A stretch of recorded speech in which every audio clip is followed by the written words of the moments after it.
All right, very warm welcome to all our viewers joining us at this moment. Let's quickly now cut across live to visuals that are in fact coming in of Prime Minister Narendra Modi actually leaving the Shangri-La Hotel. I believe we have Smita Sharma joining us at this moment. Smita, just take us through what exactly is happening at the Shangri-La Hotel. Well, good morning and niha to all our viewers. Sanket, in fact, it's just a minute back, the Prime Minister's motorcade, if I can just try and ask our colleague, in fact, Ashok Bhano, to show you the visuals. The Prime Minister's vehicle there now with the Indian flag, very clear visual. Mr. Modi, who just about a few minutes back, we of course asked him for reactions. He just waved out to media, smiled and did a namaste in what is normally his style. He doesn't usually walk up to the media stand and really come out with a comment or interact with them. But he's just stepped out now. This is the first engagement of the day for the Indian Prime Minister. He's headed to the Terracota Warriors, which is in fact one of the biggest historical sites in Xi'an. It was declared as a World Heritage Site by UNESCO sometime in the 80s.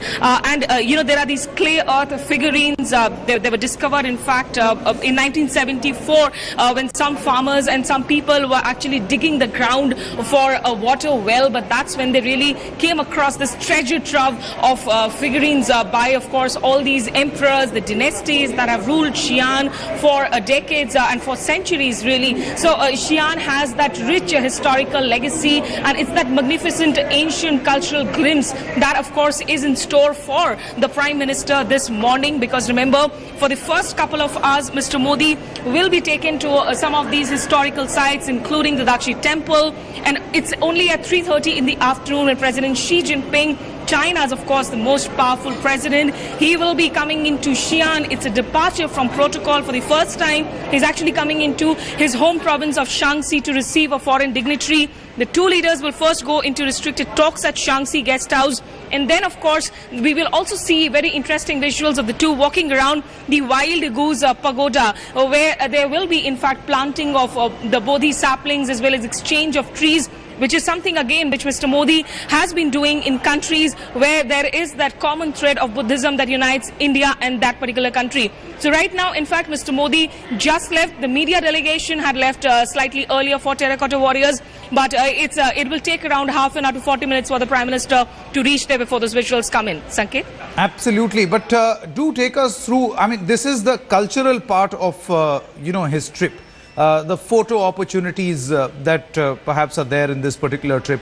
Take us through what substantial does India hope to achieve from this particular diplomatic visit?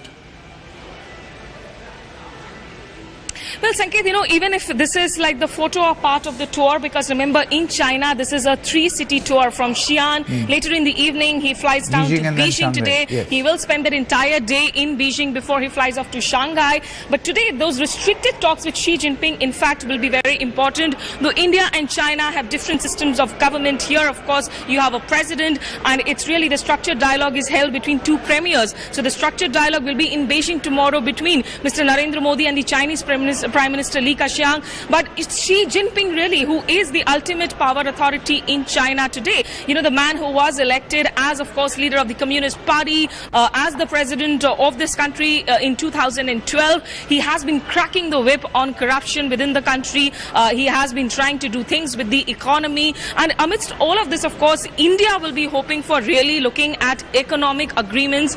There are a couple of, in fact, more than a dozen government to government as well as the B2B, or what we call as the business to business, in fact, MOUs. And interestingly, Sanket, it's also the first time really that Gujarat's Chief Minister Anandiben Patel is accompanying the Prime Minister. In fact, she will be actually flying into Shanghai. Maharashtra Chief Minister Devendra Fadnavis is also here.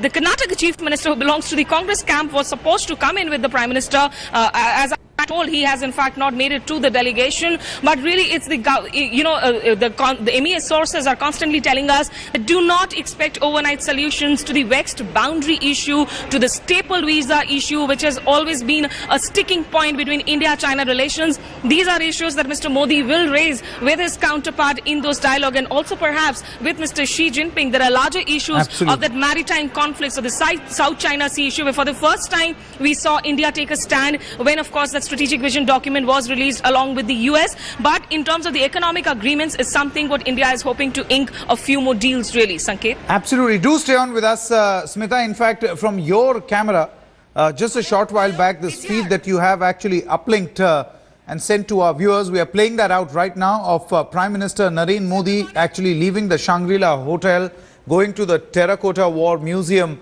at this moment. He can be seen walking towards his vehicle. There is the hotel staff, the security which is in attendance, which is escorting him outside. Now, Smita, the point that you actually mentioned about the MEA as well as even for that matter, and these are exclusive visuals that we are getting you on your screen right now. The point that you were making that both the Ministry of External Affairs as well as, the Chinese establishment are saying, hang on, don't expect overnight solutions to, the vexed boundary issue, the various outstanding issues. It's an ongoing dialogue. Now, that is a pragmatic approach. The only thing is, the only point over here is, Smita, and I'm sure you would agree, that, I mean, it's strange, whichever party is in power talks in this way, and whichever party is in opposition talks in the exact opposite way. I mean, just cut to, India-China engagement during the UPA rule, and we had the same Bharatiya Janata Party saying that, where is the solution on the, contentious issues? It's all fine to talk about trade and dialogue, but what about the contentious issues? Well, Sanket, politics is all about theatrics, and we do know when it comes to the ruling party and the opposition, the relationship is something about, of course, campaigning in poetry, governing in prose. Those, of course, in a way, the cliched phrases also that have been used to explain the nature of the opposition and the party, of course, the opposition party, when it, of course, comes in to becomes the ruling party as well. Their positions do change because at the end of the day, the opposition's job is really to oppose, to criticize, perhaps constructively criticize, which does not happen most of the times in India. If you remember when Mr. Salman Khurshid, in fact, was the foreign minister during the time of the UPA, he had mentioned there was this incident of incursions happening on the LAC, the line of actual control. He had said that sometimes you have acne on the face and the kind of furor that we saw really from the opposition benches. But these are really the kind of reasons that are being given by the opposition as well. And in all honesty, in all fairness, though foreign policy actually does not... Okay, we seem to have lost that audio connection with Smita Sharma. We'll try going across to her in just a short moment. But these are exclusive visuals that we are getting you at this moment of Narendra Modi actually leaving the Shangri-La Hotel. He's on his way for his first engagement in his first stop, the first city where he is at this moment. This is Xi'an.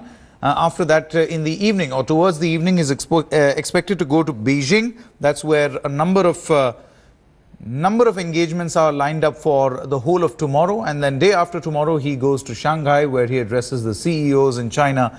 So it's expected to be a high-octane visit. It's expected to be a visit which will be perhaps with the intention of boosting the trade ties between the two nations. But as Smita was also pointing out, I think we have Smita back with us. Smita, as you were in fact pointing out that while trade and talks will continue, the one thing that both countries at the onset have in fact expressed in absolutely clear terms is the fact that you should not expect overnight results as far as the contentious issues are concerned.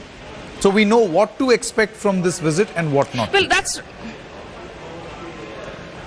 Well, that's right, Sanket. And also remember, at a personal level, while there are expectations from Mr. Narendra Modi, given that it's a right-of-centre government, that it has a decisive mandate, that from a right-of-centre government which has actually managed to finally, after all that opposition to the land boundary agreement with Bangladesh over the years, when UPA was trying to push it, finally we saw that constitutional amendment actually happen in Parliament. So there are expectations that perhaps this long-standing boundary issue between China, we will see some more concrete movement. But let's not forget, where Dr. Manmohan Singh also, when he was the Prime Minister in 2005, we had those political parameters, those guiding principles, agreement on that, which was a very, very crucial step towards, of course, ensuring that peace and tranquility continue on the border. And as far as Mr. Modi is concerned, he always comes out and he claims that I am a Gujarati, business is in my DNA. Even when the West was boycotting Mr. Modi following in the wake of the 2002 riots, he was doing business with China. China is known to be a ruthless country